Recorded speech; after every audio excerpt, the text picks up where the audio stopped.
Bonjour, bonjour, chers abonnés sur la chaîne, chers passionnés, amis des oiseaux des Canaries, des chardonnays, encore une nouvelle vidéo sur Canaries 28.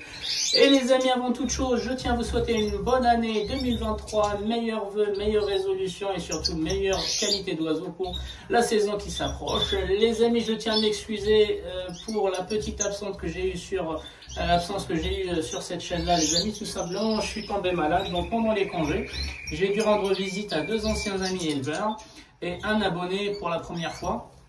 Et donc du coup, je pense que j'ai dû attraper le Covid ou un truc comme ça. Je ne me suis pas fait tester, mais en tout cas, je me sentais pas bien depuis le week-end dernier. D'ailleurs, on le sent encore dans ma voix. J'ai le nez bouché, j'ai encore la voix un peu grave. Mais bon, je me sens beaucoup mieux que la semaine dernière. Donc les amis, avant de parler de cette vidéo, donc vous l'avez deviné les anciens, donc on est début janvier, donc début de la première phase de préparation. Encore une fois, la préparation des oiseaux, c'est toute l'année, je le dis, je le répète dans les vidéos techniques. On n'attend pas un mois, 2 mois, 3 mois, même 6 mois avant la reproduction, on n'attend pas les 6 mois pour préparer les oiseaux. On prend soin de nos oiseaux pendant toute l'année et surtout, on va faire un effort supplémentaire les 3 mois avant la période de reproduction pour éviter des erreurs, éviter en fait de rien faire pendant la saison de reproduction. Donc les oiseaux, les amis, c'est un être vivant. Je vais, en fait, l'intérêt d'avoir visité des amis et un nouvel abonné, en fait, c'était de prendre un peu de recul sur les élevages des autres. C'est des gens en fait qui sont pas investis sur cette chaîne-là, mais qui suivent cette chaîne-là aussi. Donc ils ont une information et une idée sur mes techniques d'élevage. Après, moi, la chaîne n'impose rien du tout, les amis. Je vous partage ma façon, mes techniques pour piloter mon élevage et vous en faites ce que vous voulez. Vous voulez les appliquer, vous voulez les adapter, vous voulez pas les prendre en compte, c'est à vous de choisir, les amis. La chaîne n'impose rien du tout. Et donc du coup, pendant la période de purification, je vais rappeler au nouveau en fait ce que je fais d'habitude pendant 2 ans de suite. Et en même temps, je vais essayer de corriger quelques erreurs parce que j'ai rendu visite la semaine dernière à un abonné. En fait, il n'est pas vraiment débutant, il a quand même 3 ans d'expérience d'élevage sur les oiseaux, mais il a beaucoup de maladies. Et malgré le fait qu'il a suivi en fait les techniques et les étapes sur cette chaîne-là, il a toujours en fait des problèmes. Il a toujours eu des problèmes. Je pense qu'il a sorti 70 ou 75 jeunes cette saison-là. Malheureusement, il n'a réussi à sevrer et à garder à ce jour, à la semaine dernière, que 15 jeunes de 2022, les amis. Donc il y a un sérieux problème dans cet élevage. Et moi, je pense avoir une idée. Je ne suis pas resté longtemps chez lui. Je suis resté, je pense, entre 20 et 30 minutes. Et déjà, j'ai relevé toute une liste de ce qu'il ne faut pas faire ou de ce qui faisait mal. Il n'appliquait pas correctement les techniques, les amis. Et je vais en parler petit à petit. Donc, juste avant de rentrer dans le vif du sujet, les amis, je tiens à vous proposer un nouveau format de vidéo. Donc de temps en temps, ça serait bien parce que franchement, j'ai pris du recul en visitant des gens que je connais, comme Sofiane de Normandie. Dédicace à Sofiane, un éleveur propre, les amis, un éleveur qui maîtrise. Donc c'était la 2e fois que je me rends chez lui. Ça m'a fait plaisir d'aller voir un vrai éleveur, de parler avec lui, mutation, santé. Et puis voilà, ça m'a fait super plaisir. Reda aussi. Dédicace à toi, Reda. Donc voilà, donc c'est des éleveurs qui ont compris en fait ce que c'est la passion. Donc ensuite, j'ai rendu visite en fait à un abonné pour la première fois. Soi-disant, il suit à la lettre ce qu'on a fait sur cette chaîne-là l'année dernière. Mais malheureusement, dès le début, dès que je suis rentré dans l'élevage, j'ai observé des choses, des détails qui m'ont personnellement choqué pour quelqu'un qui était soi-disant appliqué sur la chaîne et qui suit à la lettre ce qu'on fait dans la chaîne. Donc autour de vous, dans cette vidéo, j'ai pas encore fait de nettoyage aujourd'hui. Donc je vais passer à l'aspirateur et je vais vous expliquer. Donc au lieu de cibler cette personne-là, je pense qu'il n'est pas le seul sur la chaîne. Il y en a d'autres qui pensent appliquer à la lettre ce qu'on fait sur cette chaîne-là, mais malheureusement, ils sont complètement à côté. Donc, l'idée de cette chaîne-là, c'est de ne pas répéter la vidéo de l'année dernière, donc au mois de janvier, purification. On va juste le rappeler, mais en même temps, je vais vous dire ce qu'il ne faut pas faire ou ce que j'ai vu chez cet abonné. Encore une fois, l'idée, c'est de ne pas pointer une personne, c'est de ne pas afficher une personne, mais en fait montrer là où il s'est trompé et d'autres aussi se sont trompés, sauf que les autres ils sont restés dans leur coin et lui m'a demandé généreusement de venir voir ce qui se passe pas bien dans son élevage. Les amis, restez avec moi, je vous dis à tout de suite. Donc les amis, avec la visite de l'abonné que j'ai eu la semaine dernière, j'ai eu une autre idée les amis. Au lieu que ça soit moi qui me déplace chez les abonnés, j'ai pas le temps. Je vous propose en fait un nouveau format de vidéo qui serait en fait de m'envoyer soit des petites vidéos, soit des photos de vos installations, de votre élevage, de vos mutations, de votre régime alimentaire, voilà, donc tout ce qui est spécifique à vous, tout ce qui définit votre élevage, soit des petites vidéos qui durent pas longtemps, quelques secondes les amis, et qu'on puisse les afficher sur cette chaîne-là et les commenter ensemble. Je vous dirai selon moi ce qui va pas, et puis tout le monde pourra en profiter. Au lieu, moi j'ai pas osé tellement les conditions, tellement en fait l'abonné il était à côté, je suis parti avec l'idée de filmer pour venir partager avec vous, et pourtant j'aime pas filmer chez les gens, hein. Mes amis ils savent très bien. Et j'ai eu plusieurs invitations pour venir partager des élevages machin, et j'ai refusé. J'aime pas filmer chez les gens, j'aime pas filmer chez les bourses, sauf si c'est la bourse du club dans lequel je suis. L'association plutôt, c'est pas un club de Chartres. Mais par contre, je n'aime pas filmer chez les gens. Ben, on sait pas, il peut y avoir un petit détail qui va les gêner ou un truc comme ça, que les abonnés vont voir dans la vidéo, mais pas nous qui sommes physiquement sur place. Donc c'est pour ça que j'ai dit de filmer. Et donc ce que je vous propose les amis, c'est pour ceux qui souhaitent partager leurs élevages, l'information de leurs élevages, présenter leurs élevages en quelques secondes, pas trop, soit via des vidéos courtes, soit via des photos. N'hésitez pas à rentrer en contact en commentaire avec moi pour que je puisse vous donner la messagerie et vous m'envoyez ça. On va essayer de le commenter. Donc moi je donnerai mon avis et puis on laissera aussi les abonnés donner leur avis par commentaire les amis. Comme ça, vous aurez non pas un point de vue, mais plusieurs points de vue autour de l'élevage, que ce soit les Canaries ou les Chardonnays, les amis. Donc, il y a aussi des champions de France, il y a des champions du monde sur cette communauté, les amis. Je ne vous pointerai pas, vous avez compris. Donc, j'attends aussi peut-être plus tard quelques petites vidéos ou quelques petites photos de vos champions avec l'année du titre pour qu'on puisse aussi montrer aux débutants qu'il est aussi possible d'être dans une petite communauté comme Canaries du 28 et aussi aller décrocher des titres nationaux et internationaux les amis. Donc les amis, restez avec moi, on va démarrer la vidéo.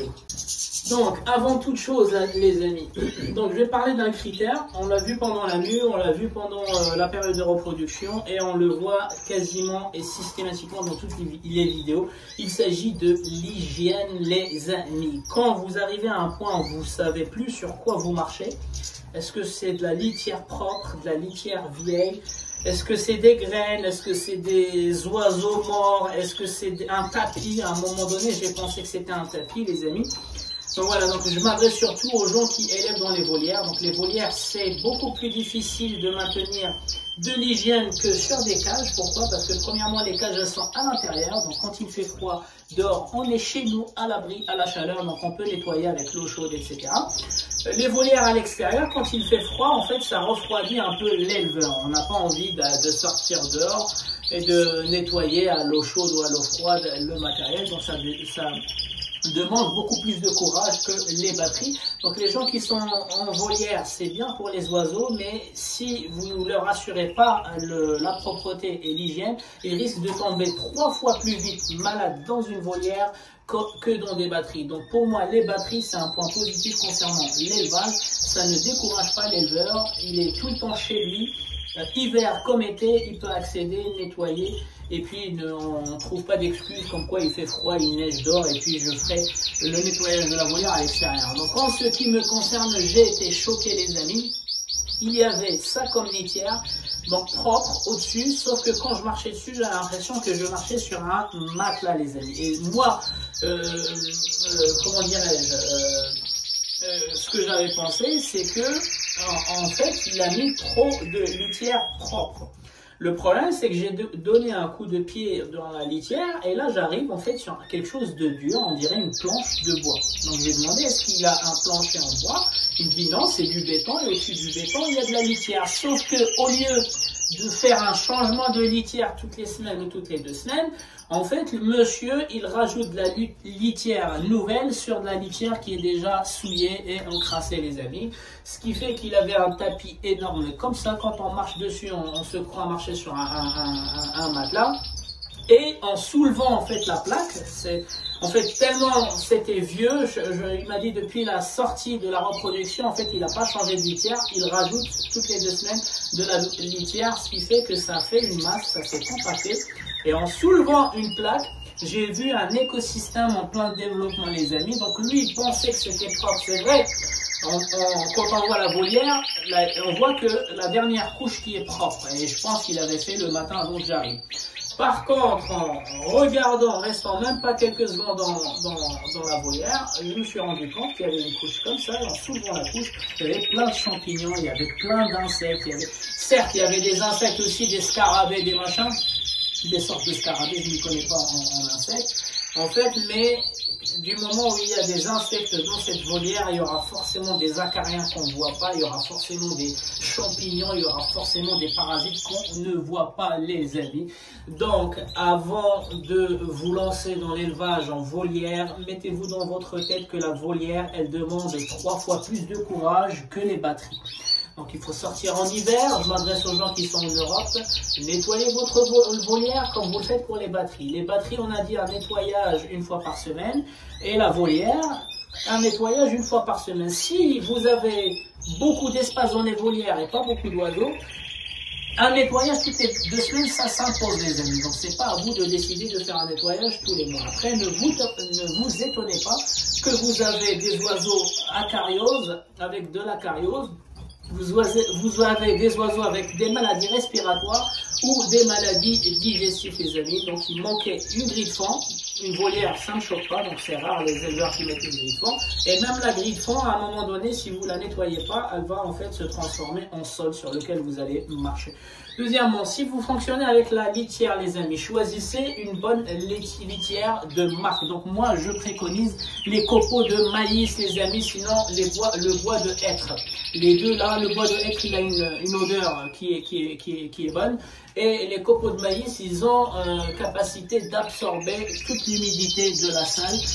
Quand les oiseaux ils prennent de leur bain ou quoi que ce soit, c'est humide, le taux d'humidité il monte à bas. Les copeaux de maïs, ils ont cette faculté d'absorber l'humidité, mais à condition de changer votre litière toutes les semaines, au pire toutes les 2 semaines. Et quand on change une litière, les amis, on remet pas une nouvelle litière sur la vieille. On enlève, on balaye, on désinfecte, on laisse sécher et on remet la nouvelle litière. Vous voyez le courage dont je parlais? Donc ici, il suffit juste d'enlever un tiroir, enlever le papier de fond, donner un coup, remettre un papier de fond. Dans une volière, la litière, c'est beaucoup de travail. Donc tout d'abord, on récupère l'ancienne litière. Et si vous voyez que votre litière elle est collée, c'est que vous avez manqué des séances de propreté, les amis. La litière, elle ne doit pas coller en plaque. Donc si vous avez une litière en plaque, arrêtez l'élevage, les amis. Arrêtez, il y a des associations et des clubs qui se battent pour les droits des animaux, les amis. Et vous êtes en train de vous tendre des perches et vous êtes en train de leur donner raison. Donc les gens qui observent chez eux une formation de plaques au sol dans les volières, arrêtez l'élevage, réduisez votre taille d'élevage et puis revoyez votre technique de nettoyage, les amis, parce que vous êtes pas assez réactifs en termes de propreté et vous leur donnez pas l'hygiène qu'ils demandent. Les oiseaux, ça peut être des chats, des chiens, des oiseaux. Bon, les oiseaux, c'est l'un des animaux domestiques le plus simple à élever. Il n'a pas besoin de balade le matin, pas besoin de balade le soir, il n'a pas besoin de visite vétérinaire quasiment tous les 3 mois. Donc voilà, donc profitez-en, on a des animaux qui sont simples à élever, ils ne demandent pas beaucoup de choses. Un chien, un chat, c'est beaucoup de contraintes. La mue chez les oiseaux, les amis, c'est 1 mois, 2 mois, grand maximum 3 mois si les conditions ne sont pas optimales. Mais les plumes, ils restent dans la salle. Les plumes restent dans les plateaux. Un coup d'aspirateur, c'est bon. Un chat, un chien, la mue, elle peut durer 3 mois, 4 mois, aussi selon les conditions. Mais les plumes, il faut aller les chercher à l'intérieur, dans chaque pièce, etc., etc. Donc profitez-en. Je suis en train de vous dire que les oiseaux, c'est une passion simple. Il faut juste équilibrer les régimes alimentaires, une pièce ou un local spécial pour oiseaux et l'hygiène, les amis, l'hygiène. Les gens, ils me demandent, Il me pose des questions sur des mutations, il me pose des questions sur des produits, il me pose des questions, beaucoup de questions complexes, mais quand on se déplace chez eux, les amis, on voit que la base, ils ne maîtrisent pas. Et la base, c'est quoi? Je me base sur cette chaîne-là pour, soi-disant, promouvoir les élevages de canaris, de chardonnay, parce que voilà, malgré que la France est un gros pays, moi je vois que par rapport à la Belgique, qui est un petit pays, il y a beaucoup plus d'éleveurs en Belgique qu'en France. Enfin bref, les amis, comprenez que les oiseaux, c'est un animal qui demande le moins d'efforts par rapport aux animaux lainacs, les animaux de nouvelle campagne. Voilà. Donc les chats, les chiens, c'est beaucoup plus de contraintes. Donc pourquoi échouer sur un animal aussi? Donc si les gens n'arrivent pas à suivre ce que demandent les oiseaux, les amis, réduisez la taille de votre élevage. Partez sur un couple, deux couples, et ça suffit largement. Je préfère subvenir aux besoins de un couple ou de deux couples plutôt qu'acheter 10 couples, 20 couples et pas pouvoir suivre le nettoyage, le régime alimentaire, l'eau, etc. Donc on va essayer de regarder ce qu'on avait fait dans la purification de lundi. En même temps, je vais vous communiquer, je vais faire quelques commentaires par rapport à ce que j'avais vu chez l'abonné, les amis. Donc les amis, on a beaucoup parlé et on démarre officiellement la vidéo de purification. Donc il y a certaines choses, on n'attend pas la purification, on les fait toute l'année, comme par exemple les abreuvoirs. Donc à savoir que ce que vous voyez ici, il faudra le changer tous les jours, sauf si vous êtes en congé. Bah oui, il y a des contraintes, vous pouvez peut-être les changer, vous ou les gens qui vont s'occuper de votre élevage, tous les 2 jours, mais pas plus que 2 jours, les amis. Pourquoi? Alors des gens ils me disent oui, mais moi je mets pas comme toi, je mets pas en fait uniquement ce niveau là. Donc là c'est l'eau et le vinaigre de cidre. Ils m'ont dit moi je remplis en fait la gourde jusqu'à là. Donc je pourrais la laisser 3 jours, 4 jours. En fait il ne s'agit pas de quantité d'eau, les amis. Donc on va regarder l'abreuvoir et je suis sûr que personne, enfin il n'y a pas beaucoup de monde qui regarde les choses de près. Donc quand vous regardez ici l'abreuvoir, il y a un bec, ici ce qu'on appelle le bec, et le bec il est découvert, donc il y a l'eau, je ne peux pas le faire pencher parce que sinon l'eau va sortir. Donc malgré que vous remplissez l'eau jusque là, donc moi c'est par souci d'économie, je mets l'eau jusque là, parce que moi je donne l'eau minérale, les amis, ça sert à rien que je remplisse là et le lendemain je jette tout ça comme eau. Les oiseaux ne boivent pas beaucoup et surtout moi j'en ai 6 ou 7 par cage. Donc voilà, donc moi je leur remplis tous les jours ça. Et puis le lendemain je jette ce que vous voyez ici, le niveau. Donc si je prends un deuxième, vous regardez, c'est plus ou moins le même niveau. Et donc les amis, si vous regardez les abreuvoirs comment ils sont, ça ce sont des abreuvoirs avec un bec. Et donc du coup le bec il laisse l'eau à exposition de l'air. Voilà. Donc premièrement, pourquoi il faudra la changer tous les jours? Premièrement, les oiseaux quand ils battent les ailes dans les cages, il y a des poussières, il y a des acariens, il y a des plumes que nous on ne voit pas à l'œil nu, qui vont s'envoler et ils vont retomber dans l'eau, les amis. Donc quand l'abreuvoir il est de cette façon accroché, le bec et l'ouverture de l'eau elle est vers le haut. Donc quand les oiseaux ils volent comme ça, en fait ils vont brasser de l'air et toute la poussière fine, donc des micro poussières vont s'envoler, ils vont être brassés et ils vont en fait tomber dans les becs. Et donc du coup, ces parasites, cette poussière, quand elle tombe dans le bec, elle va se transformer en moisissure, elle va fermenter et elle va se développer. Donc c'est pour ça, il faudra tous les jours les laver. Il y en a qui mettent du bicarbonate de soude, je pense, ou ce qu'on appelle les... j'ai oublié le nom. Il y a un autre produit qu'on peut mettre dedans. J'ai oublié le nom, en fait, c'est un produit avec des micro-molécules d'argent, si je dis pas de bêtises. L'argent colloïdal. Alors, il y en a qui mettent le bicarbonate de soude qui va un peu stériliser, mais à force, ça va attaquer la flore intestinale. Donc de temps en temps du bicarbonate de soude pour nettoyer, dégraisser un peu les plumes, oui, mais tous les jours dans l'eau, ça va attaquer les muqueuses. Donc le bicarbonate, c'est vraiment de temps en temps. Il y en a qui utilisent l'argent colloïdal. L'argent colloïdal, c'est quoi? C'est une solution avec des nanomolécules qui flottent, comme le lait, les amis. Le lait aussi, il y a ce phénomène-là. Donc, si on laisse le lait ou on fait pasteuriser le lait ou quoi que ce soit, il va y avoir des molécules de gras. Donc, si vous regardez le lait liquide sous microscope, vous allez voir qu'il se compose en fait d'un liquide et qui se compose de micro-molécules qui flottent, qui sont en suspension. Ce sont des molécules de gras. Donc oui, le lait est un produit super gras, les amis. Et donc l'argent colloïdal, c'est quoi? C'est une solution pharmaceutique avec des micromolécules d'argent qui flottent. Donc ça aussi, ça protège l'eau, mais à force, les amis, ça devient toxique. Donc de temps en temps, c'est bien pour désinfecter l'eau. Surtout quand on part en congé, par exemple 3 jours, vous pouvez appliquer le bicarbonate de soude ou l'argent colloïdal pour que le liquide en fait soit stérile, mais il ne va pas rester stérile une éternité. Tous les jours, à chaque battement d'aile, il va cumuler en fait des saletés, ça va se transformer en eau polluée, les amis. Mais par contre, pas tous les jours l'argent colloïdal, parce qu'il va rentrer dans les cellules, il va tuer les cellules. Donc au lieu de tuer les agents pathogènes, il va à force tuer les cellules, et on va le trouver même dans les sérologies. Donc de temps en temps, le bicarbonate de soude pour stériliser, sinon le désinfectant total. Donc je vous ai parlé en fait d'un produit désinfect total.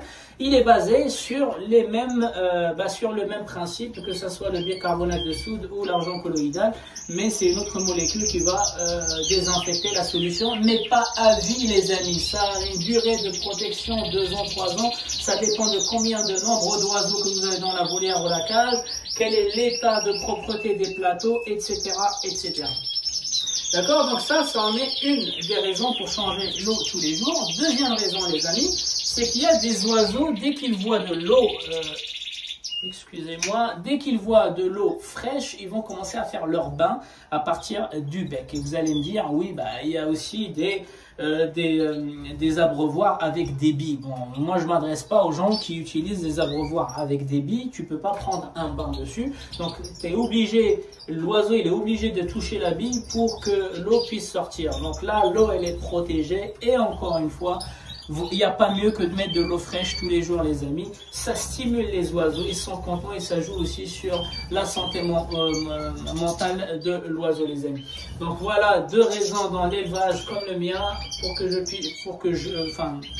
changer l'eau tous les jours. Premièrement, c'est la poussière qui remonte, et donc comme j'utilise pas le bicarbonate ni l'argent colloïdal, je suis obligé de le changer. Et deuxième chose, les amis, c'est qu'il y a des oiseaux, dès que vous mettez l'eau fraîche, ils vont venir faire leur bain et donc polluer l'eau, et celui derrière, il va venir la boire. Donc c'est pas top. Et troisième chose, les amis, c'est la santé mentale des oiseaux. Quand il y a de l'eau fraîche, ils sont tous contents et ils viennent tous boire de l'eau fraîche, les amis. Donc pour moi, comme d'habitude, donc aujourd'hui c'est une journée désinfection. Donc je vais désinfecter ces abreuvoirs là, et je vais mettre le deuxième jeu d'abreuvoirs. Donc voilà, les amis, une fois qu'on a vidé les abreuvoirs, je les mets dans de l'eau de javel, dans l'évier, et je les laisse se désinfecter. Donc je rappelle aussi que moi aussi je faisais une erreur avant, au début de cette chaîne là, c'est que j'utilisais l'eau chaude. Et il y a un abonné qui est en même temps un maître nageur, et d'ailleurs je salue tous les maîtres nageurs de la communauté. Donc il m'avait informé que les molécules de la javel, en fait, elles sont beaucoup plus actives dans l'eau froide que l'eau chaude. Donc depuis ce jour-là, j'utilise en fait l'eau froide quand je nettoie ou je désinfecte. D'accord, donc ceux-là, on va les laisser toute la journée se désinfecter, et puis on va aller s'occuper d'autres choses, les amis. Donc je rappelle aussi, ça c'est un évier que j'ai mis en place dans la deuxième salle d'élevage pour les canaris. Donc voilà, donc moi je nettoie pas les affaires chez moi, des oiseaux chez moi, et mes affaires, mes affaires de ma famille dans la salle d'élevage au risque de transporter des parasites ou des maladies les amis. Donc il y a beaucoup de maladies qui se transmettent de l'homme à l'humain. Donc on a déjà vu les streptocoques, les staphylocoques, la salmonella aussi. Donc tout ça, ce sont des pathogènes qui peuvent toucher aussi l'homme que l'animal les amis. Donc ensuite les amis, moi ce que je fais en début de la période de purification, donc avant la reproduction, pendant le mois de février, je nettoie tout à l'eau de javel et je nettoie tout, en fait je fais tout passer à la vapeur au-delà de 60 degrés. Donc il y a une vidéo de l'année dernière, je vous laisse la découvrir, mais par contre au mois de janvier, au mois de février, je ne vais pas jusque là. Donc je continue à nettoyer les bacs de fond de cage, changer le papier une fois par semaine. Et quand vous avez beaucoup d'oiseaux, n'hésitez pas à faire 2 fois par semaine, ça dépend du nombre d'oiseaux les amis. Donc aujourd'hui, début de janvier, je vais juste donner avec le petit balai en fait un coup sur les mangeoires. Pourquoi ? Parce que les mangeoires, en fait, ils sont à proximité de l'endroit où l'oiseau décortique les graines. Il va y avoir des graines qui vont être coincées dans les grilles, des graines qui seront coincées au-dessus des mangeoires et des graines qui seront coincées en fait dans la zone. Donc je donne un coup pour, premièrement, dépoussiérer et deuxièmement, faire tomber toutes les peaux, les amis. Donc dépoussiérage fait les amis. Donc maintenant, je prends des lingettes désinfectante et je vais venir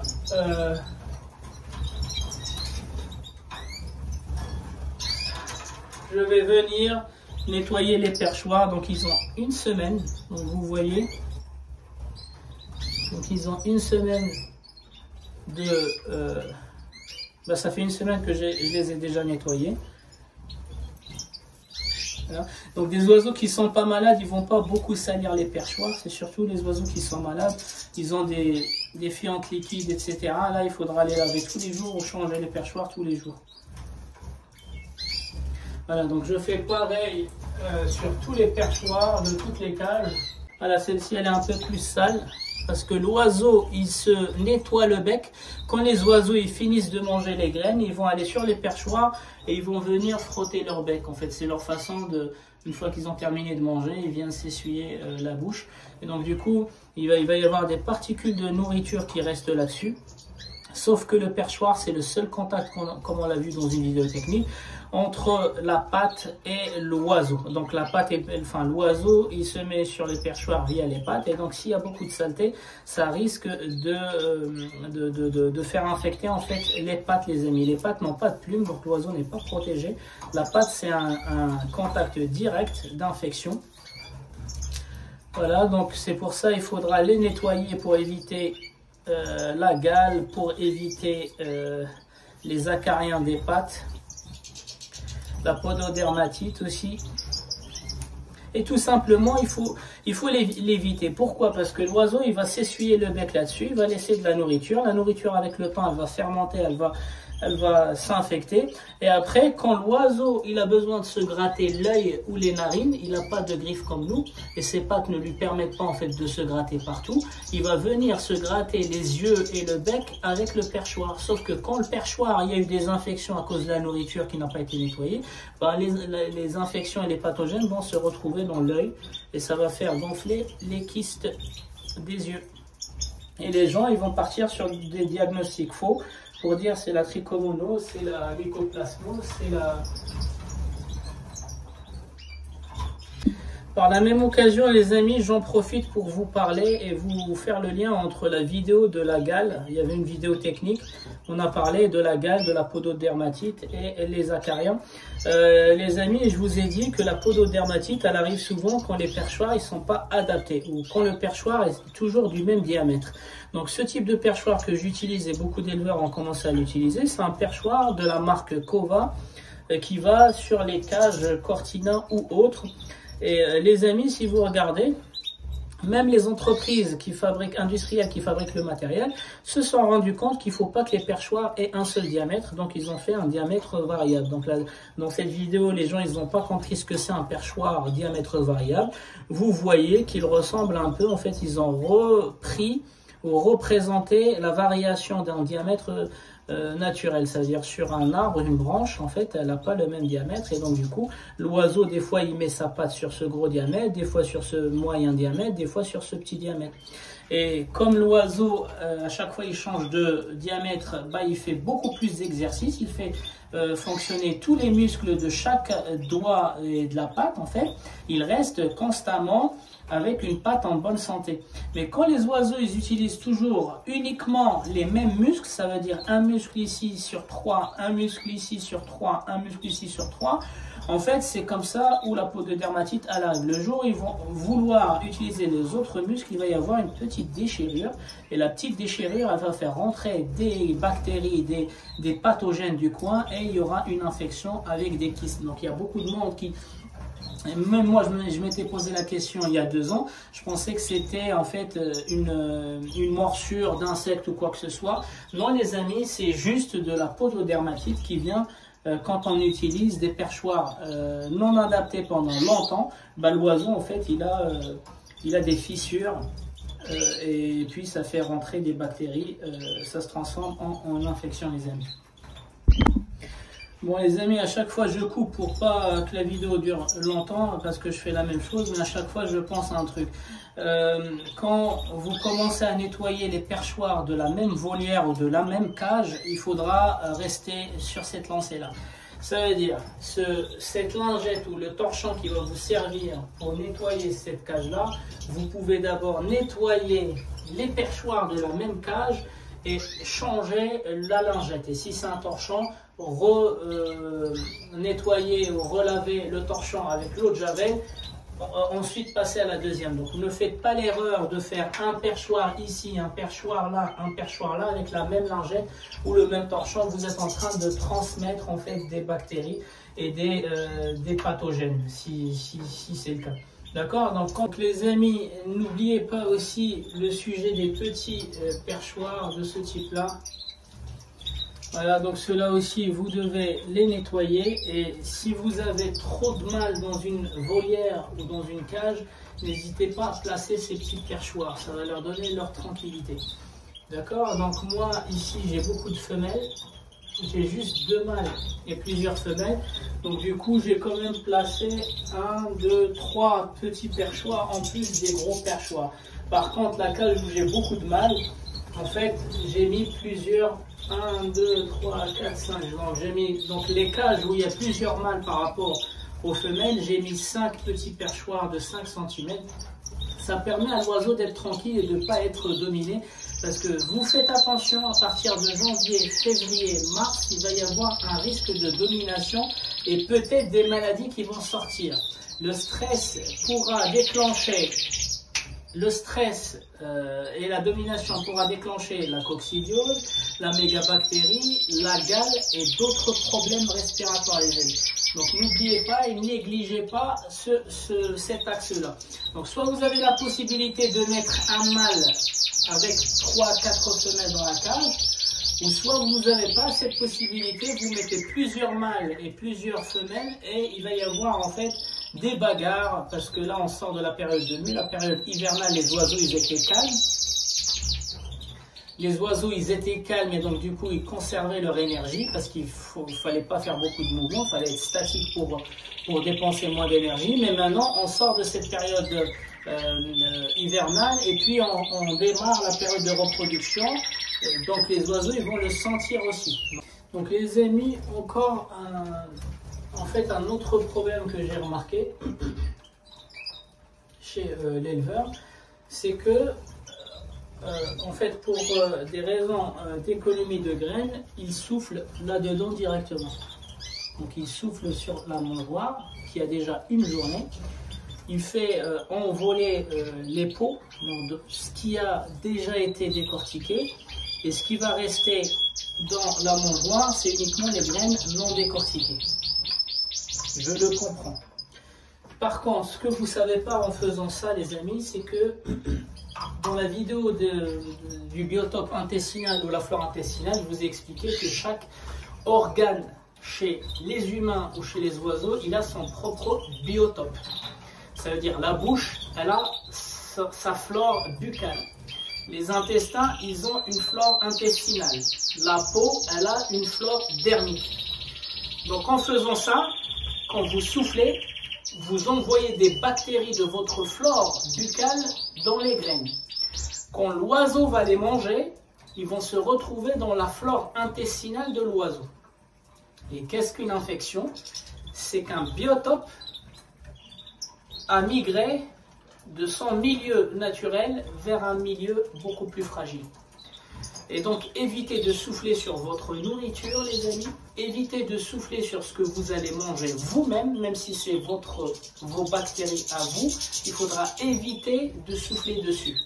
Et évitez surtout de souffler sur la nourriture de vos enfants ou de vos animaux, les amis.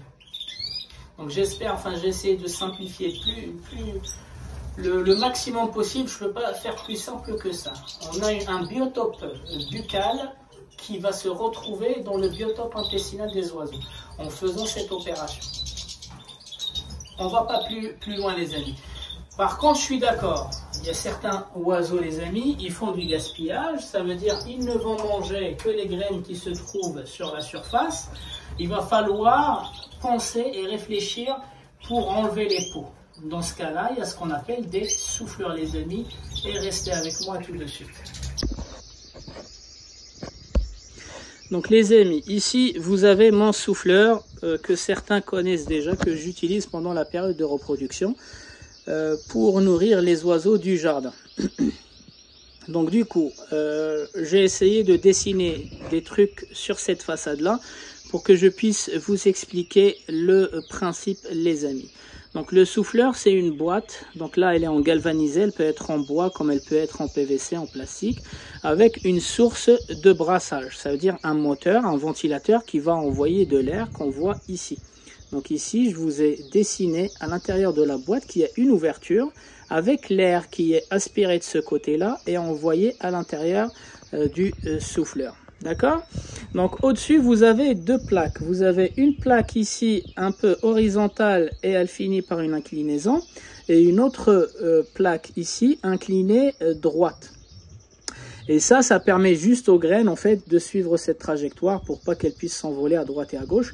Parce que, eh oui, le souffleur, en fait, l'air qui est brassé, qui est envoyé ici, elle va sortir de ce côté-là. Donc elle peut parasiter l'arrivée des graines. C'est-à-dire elle va repousser peut-être les graines. C'est pour ça dans les souffleurs qui coûtent un peu moyennement cher. Donc ça c'est un souffleur, je pense, 100 ou 140 €, un truc comme ça. En fait, il a une petite ouverture ici pour pas avoir ce retour d'air ici. Normalement, l'air qui va rentrer ici va suivre un chemin ou un flux ou une trajectoire plutôt. C'est quoi sa trajectoire? C'est de faire ça et ressortir soit par là, soit par là. Donc là, il y a une ouverture que vous voyez ici. Sinon, en dessous, dans les bacs. Et ici, à l'intérieur, il y a quoi? Il y a une espèce de plateau avec une droite inclinée ici, une droite inclinée ici. Et peut-être, encore une fois, ça dépend des gammes de chaque souffleur. Celui-ci, il a en fait, un plan un peu horizontal comme celui-ci. Donc, ce chapeau-là que vous voyez ici, il se translate. Donc, quand je tourne ici, il descend. Quand je tourne comme ça, il remonte. Ça va jouer sur quoi? Ça va jouer sur la section de ce passage-là, du tunnel. D'accord? D'accord, donc quand je le fais descendre, là je vais le faire descendre, donc ce truc-là que vous voyez ici, là, il va descendre. Ça veut dire la section s'est agrandie, ça veut dire la force de brassage, elle est moyenne. L'air qui va passer ici est trop moyenne en termes de force. Si je le remonte, ça veut dire là, tout ce truc-là, il est remonté. Donc cette partie-là, elle ne bouge pas, elle est fixe. Hein. C'est uniquement cette partie-là qui va bouger. Quand elle remonte, la section, elle devient petite et la force de brassage, les amis, elle devient forte. Un simple exemple, vous prenez un tuyau d'arrosage et vous ouvrez l'eau, les amis. Vous avez une certaine trajectoire de l'eau, une certaine force de l'eau. Vous mettez votre doigt et vous bouchez la moitié de la sortie de l'eau. le jet de l'eau va être beaucoup plus fort et il va aller beaucoup plus loin. C'est le même principe, sauf que là, c'est plus un tuyau d'eau, mais c'est cette ouverture-là qui représente le tuyau d'eau. Donc plus vous l'agrandissez, plus le flux d'air il sera faible, et plus vous la réduisez, plus le flux d'air sera fort. Pourquoi? Parce que ce type de souffleur, il est destiné aux oiseaux, que ce soit des petits oiseaux qui mangent des graines légères, comme les canaris, les chardonnerets, et aussi aux perroquets qui mangent des grosses graines. Donc là, il va falloir qu'il s'adapte en fait à la taille des graines. D'accord? Donc là, je vous ai expliqué pourquoi il y a ce réglage-là qu'il n'y a pas sur les souffleurs qui sont vraiment entrée de gamme. Donc du coup, il y a aussi des souffleurs qui coûtent 600 € les amis, qui sont au-delà de ce truc-là. Donc du coup, on a une source d'air ici qui va envoyer l'air et l'air en fait va trier. Donc ici, on va mettre des graines. Donc j'ai représenté les graines, le mélange de graines avec des points noirs et j'ai représenté les pots déjà décortiqués avec des points bleus. Donc vous avez compris, le schéma est beaucoup plus parlant que si je vous explique techniquement la mécanique des fluides. Donc du coup, le mélange de graines va tomber ici et quand il va passer dans cette section-là, il sera en fait soumis à la force de brassage de l'air qui va passer par là. Donc les particules les plus lourdes, elles vont tomber dans le premier bac. Donc quand c'est une graine complète, elle va tomber ici. Quand c'est la peau de la graine ou de la poussière, elles vont suivre le flux d'air et elles vont, ici il y a un anti-retour en fait, je ne veux pas rentrer dans le technique. Ici il y a un anti-retour pour pas que les graines y sortent, vous pouvez aussi mettre un filet ou quoi que ce soit. Mais voilà, donc les graines légères et les peaux vont passer dans ce bac là, et les graines propres et intactes vont passer dans ce bac là. Donc voici le principe d'un souffleur les amis. Donc on l'utilise pour pas faire de gaspillage. Donc vous voyez ici, donc au lieu de souffler moi-même, je vais essayer de l'allumer. Voilà, donc je vais vérifier ça et donc du coup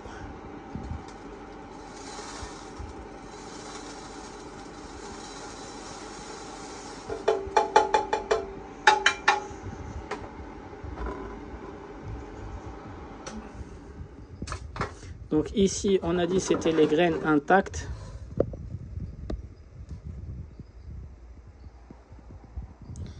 Alors comment le faire pour zoomer?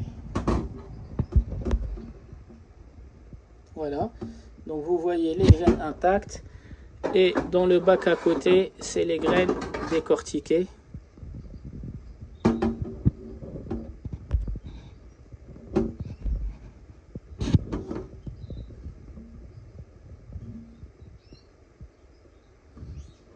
Voilà.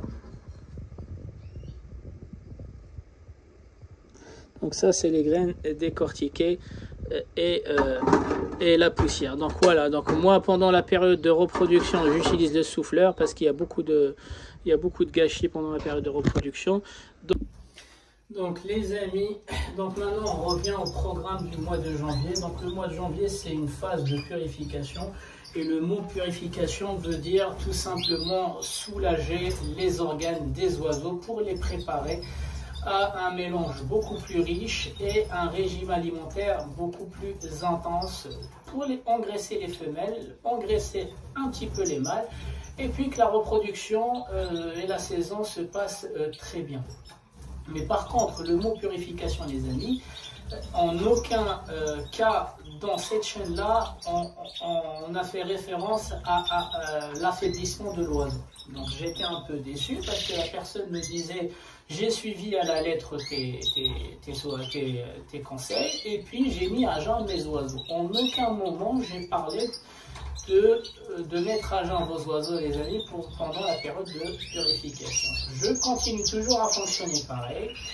En termes de mélange, je vais juste blanchir un peu mon mélange, mais je le fais pas cette année parce que j'ai pas de chauffage. Donc l'année dernière, j'ai blanchi le mélange avec une toute petite portion de périlla blanche parce qu'ils avaient le chauffage. La température ne descendait pas en dessous de 12 degrés. Là, cette année, je ne vais pas le faire. Au contraire, de temps en temps, je donne des graines de tournesol décortiquées. Donc c'est moi et ce que je peux voir en fait. Je ne le fais pas systématiquement. Donc l'élevage, c'est l'observation. L'élevage, c'est savoir détecter les problèmes avant d'arriver à un point critique, les amis, ou à un point de non-retour. D'accord? Donc la purification, c'est soulager les organes, mais c'est pas affaiblir vos oiseaux, leur donner moins de nourriture. Au contraire, on leur apporte beaucoup de nourriture, mais de bonne qualité. Mais par contre, on joue sur la quantité pour que les organes puissent reposer, être soulagés et se préparer au programme du mois de février. Donc en ce qui me concerne, donc faites bien la différence entre purifier le corps, ça ne veut pas dire mettre à jeun vos oiseaux les amis, ça veut dire jouer sur la qualité des aliments pour que les organes puissent se reposer. Et donc pour cela, moi je vous ai présenté une panoplie de produits que j'utilise. Et puis, vous pouvez passer sur d'autres produits. Plus important, c'est de comprendre qu'est-ce qu'on injecte à nos oiseaux et comment les aider à purifier le corps. Donc, ceux qui sont pas pour raid animal, ils peuvent aller chez la concurrence comme Versella, Comed, ce que vous voulez, Greenvet, etc. Mais moi, je vous partage mes produits qui sont pas trop chers, qui sont disponibles sur les plateformes de vente internet ou dans les magasins. Et puis qu'ils ont fait déjà leur preuve, que ce soit chez moi pendant 2-3 ans minimum, ou chez d'autres éleveurs européens, les amis. On va commencer tout d'abord par le système respiratoire, le Bronx, les amis de chez Red. Je ne rentrerai pas dans le détail, je vous mets le lien de la vidéo détaillée de l'année dernière et qui a cartonné. Donc on reste une petite communauté, on reste une petite chaîne, mais avoir en un an 15 000 ou 17 000 vues sur une vidéo, les amis, ça m'a fait super plaisir. Donc je ne rentrerai pas dans le détail. Donc le Bronx, je vais l'utiliser une fois par semaine durant le mois de janvier pour dégager les voies respiratoires et purifier les voies respiratoires, les sacs aériens. Deuxième chose, je vais jouer sur la bêta-colle aussi, les amis. Le rôle, vous le connaissez maintenant, dans tout ce qui finit par colle, vous avez des produits de Red, de Verselaga, de Vibrac, de Coutel, voilà. Donc du moment où il y a de la colline dans un produit, essayez de le donner une fois par semaine pendant le mois de janvier, ça va accélérer le nettoyage du foie. Et les gens qui disent, moi je les comprends en fait, les gens qui disent donner de la choline une fois par semaine, ça suffit pas, le temps que le corps puisse assimiler, machin. Les amis, les médicaments, je suis d'accord avec vous, les médicaments on les donne minimum 2 jours, une cure 2 jours, je l'ai déjà expliqué. Mais tout ce que le corps produit, la choline, il n'y a pas besoin de choline les amis, les oiseaux ils produisent, le foie il produit sa propre choline. Les vitamines, les acides aminés, tout ça, les corps, ils les produisent. Ne pensez pas que les acides aminés, si l'éleveur n'en met pas dans la nourriture, l'oiseau, il sera privé. Les oiseaux fabriquent leurs vitamines, fabriquent leurs acides aminés, fabriquent leurs oligo-éléments et fabriquent aussi la choline. Donc à chaque moment dans le corps de l'oiseau, il y a des molécules de choline qui vont nettoyer, accélérer le nettoyage du foie. Et les amis, nous, on ne fait que les aider. Donc, donner une journée dans la semaine, c'est aussi efficace que donner 2 jours de suite. Ne raisonnez pas comme si c'était un médicament. Les antibiotiques, oui, le temps que l'antibiotique, la molécule, intègre le métabolisme, il faut au minimum 48 heures, 72 heures. Par contre, ce qui existe déjà dans le corps, même si vous le donnez une fois toutes les 2 semaines, ça ne fait que renforcer ce qui existe dans le métabolisme. C'est pas quelque chose de nouveau dans le métabolisme. Donc, supprimer l'idée de dire que donner la choline une fois par semaine n'est pas suffisant. La choline, elle est déjà dans le corps de l'oiseau. Et on ne fait que renforcer cette choline.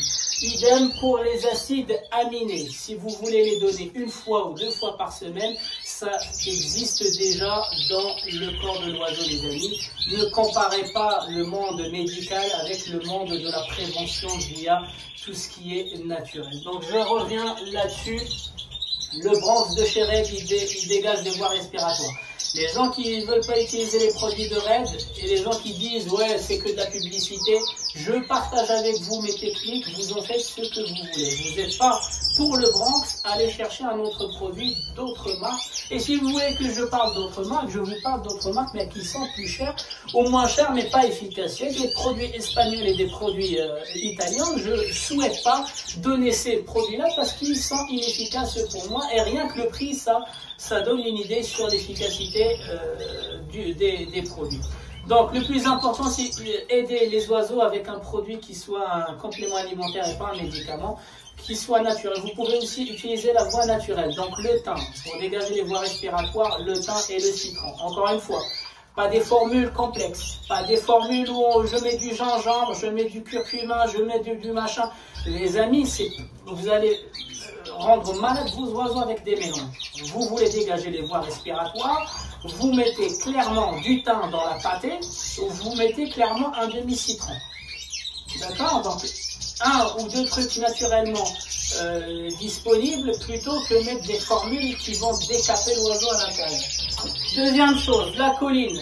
Vous et vos oiseaux, s'ils ne savent pas décortiquer le chardon-marie, soit la bêta-col, c'est le meilleur rapport qualité-prix que j'ai trouvé ici en France, mais vous pouvez utiliser d'autres produits, Coutel ou Vibrac ou Versellaga ou autre chose, les amis. Donc, la voie naturelle, le chardon-marie, la voie chimique, le complément alimentaire, une fois par semaine, c'est suffisant, les amis. Ensuite, les acides, les anis. Donc, je vous ai détaillé ce produit-là l'année dernière. Donc, il a deux gros avantages. Il régule le pH. Ça, c'est les chardonnerelles. Donc, vous voyez, ils n'ont pas encore pris de fertivite, ils n'ont pas encore pris de complexe vitaminé dans la vitamine E, ils commencent déjà en fait à s'exciter naturellement parce qu'ils ressentent, ils ont une horloge biologique, ils ressentent que la période de reproduction s'approche. Donc je reviens, le digeste deux gros rôles, donc il se compose de 4 acides, vous regardez la vidéo de l'année dernière, et puis il régule le pH et surtout, il va améliorer les conditions de la digestion. La voie naturelle, le vinaigre de cidre, les amis, mais il ne sera pas aussi travaillé que les 4 acides. Le vinaigre de cidre, comme je vous l'ai expliqué dans une vidéo technique, c'est de l'acide propionique. Ici, il y a 4 acides qui sont complexes et qui sont conservatrices, les amis, dont le E27 et le E28 ou le 280, un truc comme ça. D'accord? Donc, voie artificielle ou chimique, le digeste. Donc, lui, il va soulager les intestins. Donc, une fois par semaine aussi. Donc, les acides qui sont dedans, ils existent déjà. Et puis, ceux qui veulent favoriser la voie naturelle, vous avez le vinaigre de cidre ou le vinaigre des 4 voleurs, qui est d'ailleurs beaucoup plus cher et beaucoup plus complet que le vinaigre de cidre, les amis.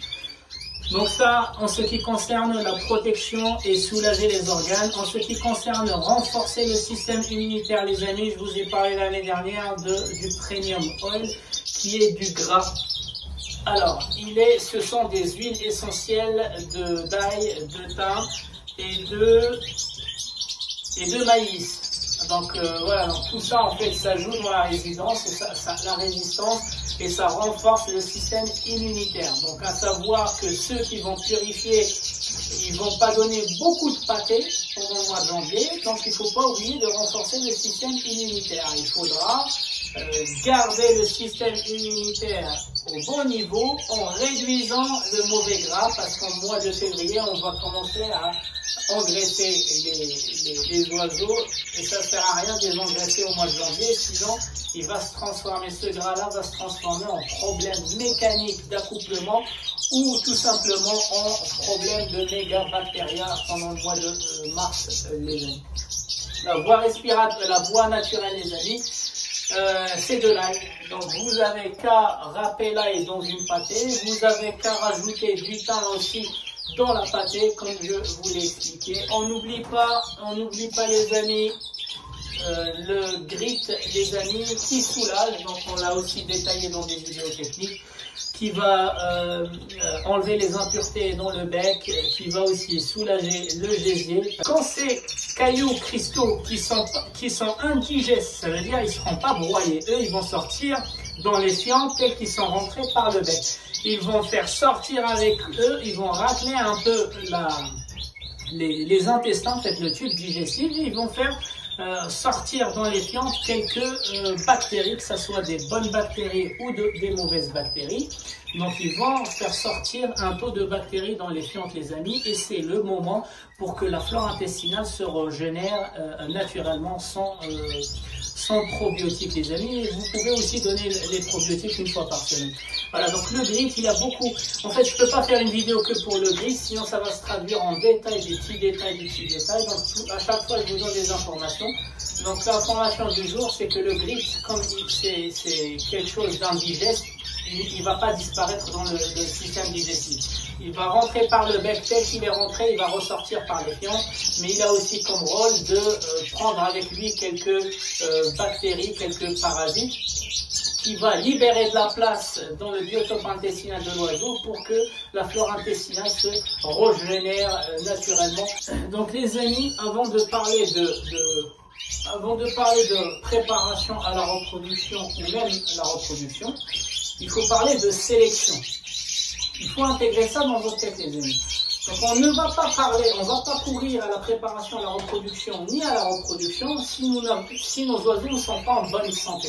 Et quand je parle de bonne santé, c'est la santé normale et la santé mentale des amis, comme je l'ai expliqué dans des vidéos techniques l'année dernière. Donc n'allez pas penser que la préparation, c'est quelque chose d'ouvert à tout le monde. La préparation, elle est ouverte à une catégorie d'oiseaux qui sont en bonne santé. Ça veut dire ils sont pas malades actuellement et ne sortent pas en fait d'une maladie ou d'un traitement. Donc la première clé de réussite, les amis, c'est la première sélection se passe aujourd'hui au mois de janvier.